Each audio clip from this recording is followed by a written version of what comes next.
this subject right here, Michael McWhorter, had a felony warrant for felony gun charges and decided not to go back to court. So our officers doing diligent work, going out there and looking for bad guys to get them off the street and make sure that they're not repeat offenders. We're able to locate this man. And as you can see, he decided he didn't want to go peacefully either. But we were able to take him in after he was hiding in the floorboards of a location, of a house. We're able to cut that floorboard open, get him out of the vent, and take him into custody without incident. People will go to extreme lengths to avoid arrest. And I think it's amazing that we have officers in these special units, but those patrol officers that are out there doing this type of work to take these people off the street.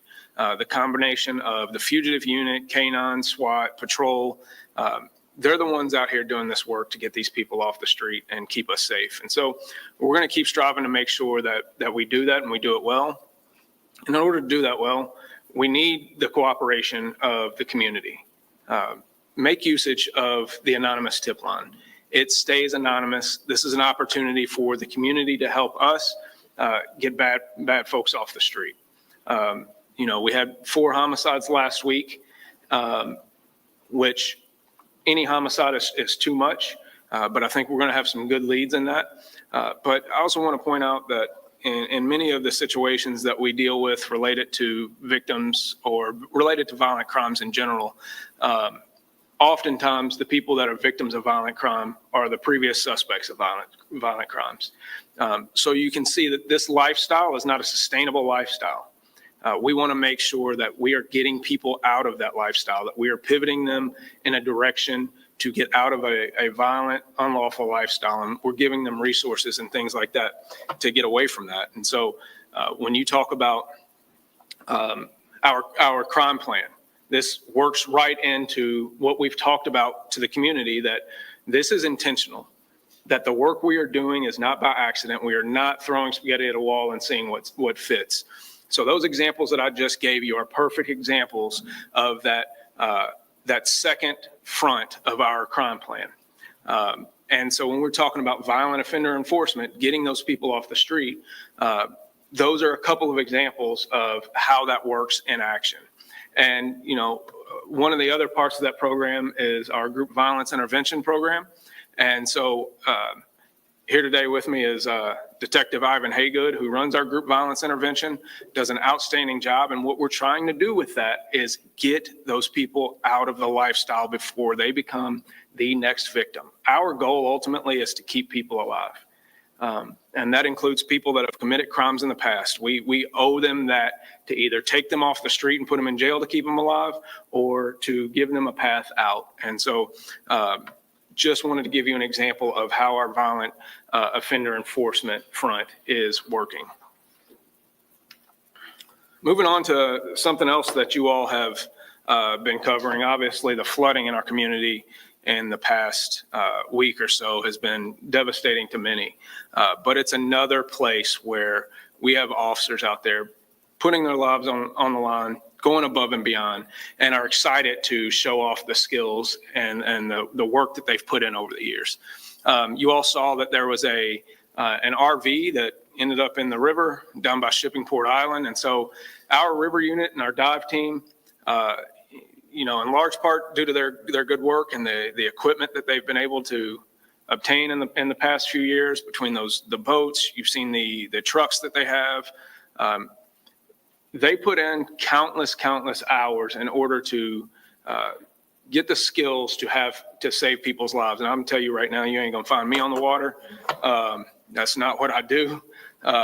So I'll give a shout out to those guys and girls on the dive team. It's absolutely amazing that they go out there. And what I'll say is that while no one was in that RV, fortunately, so we were not dealing with a rescue or recovery, didn't know that at the time. But fortunately, we had no injuries in that. And so we are grateful that the outcome of that situation was what it was.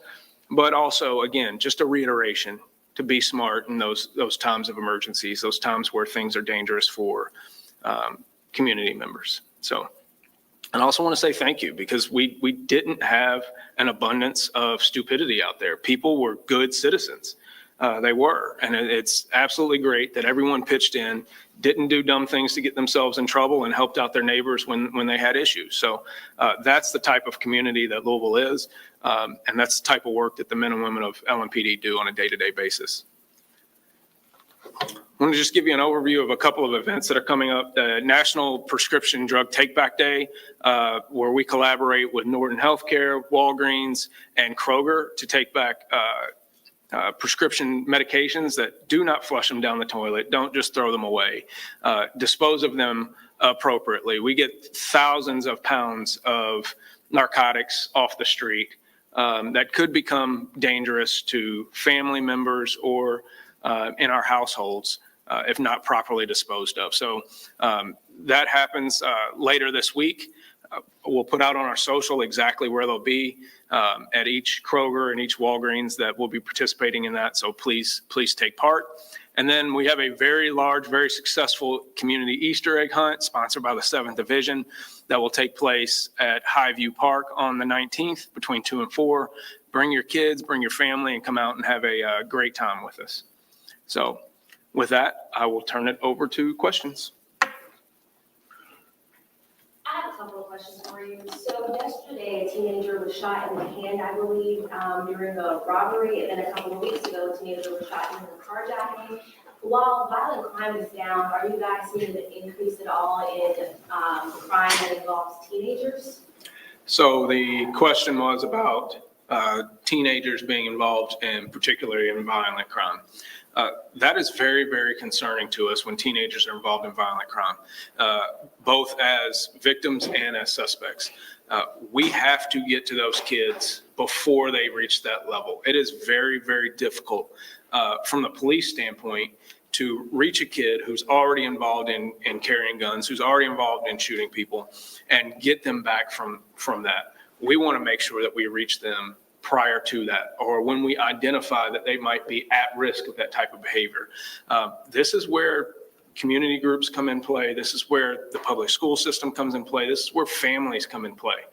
When you know that you have a young person who is going down that path, step in. That might be your last opportunity to save their life. We have officers out here every day who are willing to step in and try to save people's lives. We need the help of the community to open your mouth, step up, and be part of helping these young people. Are you guys thinking you're seeing an increase in teenagers, or maybe decrease, or is it steady? Exactly where it is compared to previous years, it seems to be about steady, which is way too high. You mentioned your crime plan, and you showed us a little bit about how it's working. The mayor is expected to announce his crime plan this afternoon. Can you give us your thoughts on that plan and how LMPD will be able to help with it? Yeah, so the question is about the mayor's crime plan that we'll have a press conference on later this afternoon. And so that is great, because what it does is we're just part of that community safety plan, right? We have a certain task and a certain role, and our crime plan is supplemental to that. And so all of the things that we cannot do as police is what the rest of the administration is going to be focused on. And that's important, that you have an entire government that is focused on keeping people safe and creating an environment where everyone can thrive. So very excited to be part of that, and very excited to know that we have an entire metro government that is supporting what the police department is trying to do in our mission of keeping people safe. You showed us a bit of the flooding and how your crews are out there rescuing people, or at least attempting to, if they're running in. Now that we've kind of moved past the floodwater being up in homes and things like that, we've seen different sheriffs in different areas. Now they've announced that they're going to add patrols around houses, that maybe there's some damage to help prevent looting. Is LMPD doing anything like that? Yeah, so the question is about all of the rescues and everything that we participated in, and then what are the next steps to make sure that we keep people's properties safe. So while there was no one in that particular RV, I think we had something like 65 or 85 rescues that we actually did conduct last week. I know the fire department conducted many as well. They had to call us first and make sure it was safe for them to go, but then we told them it was okay. They can go out there, put their big boy pants on, and participate in helping people. That's a joke. But absolutely amazing work that was done over the past week or so between police, fire, EMS, MetroSafe, the dispatch center, and just everyone who stepped up in that time of need. As far as your question about preventing looting or crime that goes on supplemental to this, when a state of emergency is declared for something like this, there are actually increased penalties for those types of crimes. So I want to make it clear to people that do not take advantage of people who've had their property damaged or have had to vacate their homes, because you will get increased penalties when we catch you. That is something that the state has done that I think was a very wise thing to make sure that we protect the community. And we haven't had issues like that. And I hope that we don't, but we will make sure that they are addressed and addressed swiftly if we do. So. The number of homicides we have year to date today, according to the city website, matches the number of homicide victims from 2020. The big difference seems to be right now we are trending downward, whereas in 2020 we had a dramatic rise. What are your observations right now? So the question was about my observations related to, this is the lowest number that we've had since this time in 2020, and we're trending down versus what ended up happening with the spike in spring, early summer of 2020. I want to have a city that goes back to below those numbers of where we were 2018, 2019, when we were out there doing the good work. Community was working with us to keep people safe. We do not need a community that is plagued by violence. It helps no one. And one of the things that is, and this is just me kind of talking here, but one of the things that I think it's hard for young people in those lifestyles to see is that it doesn't have to be that way for them. I think they see what's around them and don't feel like they have opportunities, and they think that the lifestyle that they're living is normal. You don't have to look over your shoulder every day. You can lay your head down without the stress of thinking somebody's coming to get you. There are options out there. Life is hard, period. We all live hard lives. We have to work our butts off. It doesn't have to be hard and dangerous. There are options for these people to go in a different direction. So I am very excited that we are reducing the number of violent crime victims, and I'm optimistic about it. But I wouldn't say that that it's necessarily a positive thing. And when I say that, don't misconstrue what I mean. A positive person will tell you everything's great even when it's not. I'm optimistic because I'm telling you we are doing the work and we have a plan to deal with a very difficult situation. And I want to make sure that it keeps trending that way. Aside from violence intervention, what is different now compared to 2020? Well, I think there's a couple of things. Is one, I think part of it is that what you saw in the last few years is just plain an outlier. That is not the norm for this community. And we are, I think as a community, we have not accepted anymore that is going to continue to be the norm. And so we are seeing that people are calling the police. People are showing us what they need to help the community. We have officers that are out there putting in that work.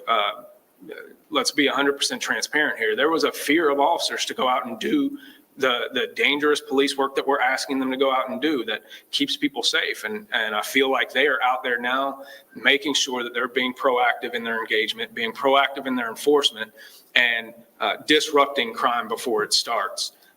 It's great to lock people up after the fact, but I would much rather prevent a violent crime before it happens. And so I think there's a combination of factors going on here. We are not the sole source of community safety. We're not. As much as I know we have an influence on keeping people safe and preventing violent crime, we're not the only route to get there. And so the collaboration and cooperation of community members, that willingness of officers to go out there and put in the work is absolutely amazing. And so we want to continue on that trend. I want people to reach out to us and tell us how we can do that better, how we can collaborate with community members better, and what we need to do differently in order to make sure that this maintains and gets even better. I wanted to ask about the bones found in Doster Manor a little while back. Have more been discovered, and do you all now believe that this could be a homicide case potentially? So the question was about the remains that were found in Dosker Manor. I have no further information on that. Obviously, there was a good level of breakdown of the evidence that was there, and so we're still in the early stages of that. Of processing those remains and trying to identify the person and how they died. So right now, I don't have any more information on that. I'm sorry. That's okay. Are you able to share, were there more bones found after the initial call, or was it just that? So there were more remains found. We believe that those are the same remains, correct? That I don't think it was more than one person that was found. So. So there was a law that went into effect last year about retired police officers being able to go into different agencies to help with cold cases. We know that Louisville has a lot of cold cases. Have you guys been able to hire any retired police officers, or are you in the process of that? What does that look like for you? So the question was about hiring retired officers to come back in civilian roles, and we've actually been doing that for several years. This is a program that I'm glad that the state has now formalized, but it's something we have been doing for years, and we do have a retired detective that has come back in a civilian role to do specifically work on cold cases. And so we are also putting rehired civilian detectives in other units. So what I would like to see and what we're trying to do is embed them out into the patrol divisions as well. So that we can help with that caseload there and relieve some of that caseload for those detectives who are trying to make sure that they give satisfactory service to community members for other crimes as well.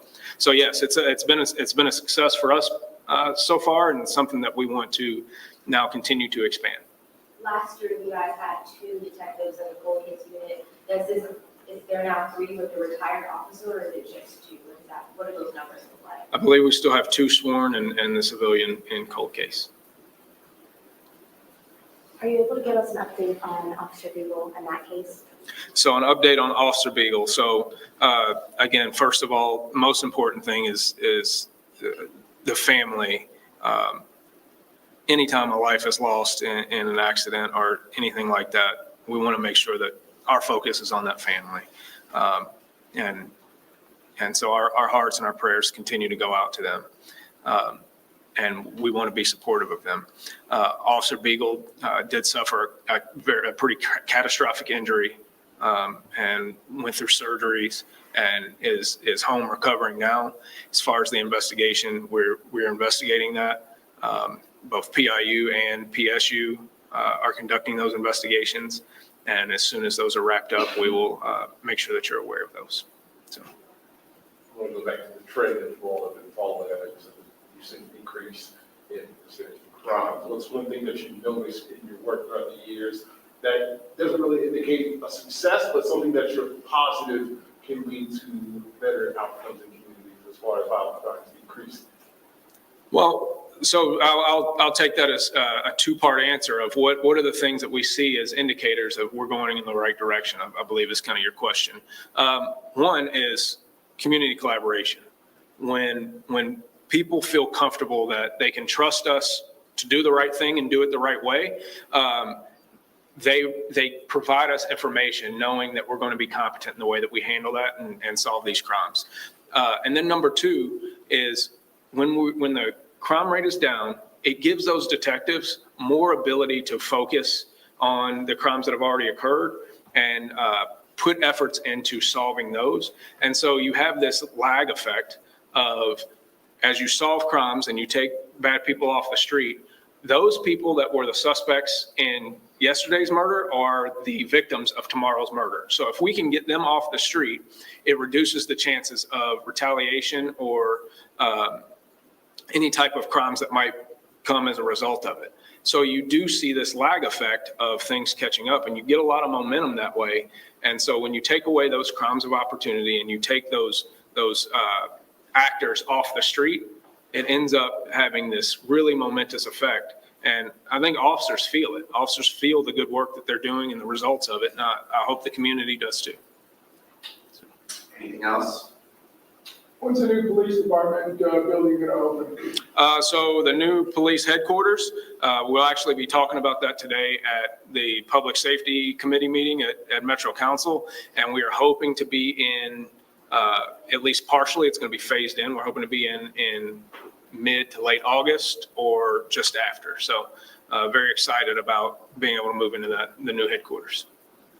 Thanks, everybody. That's good. So have a good day.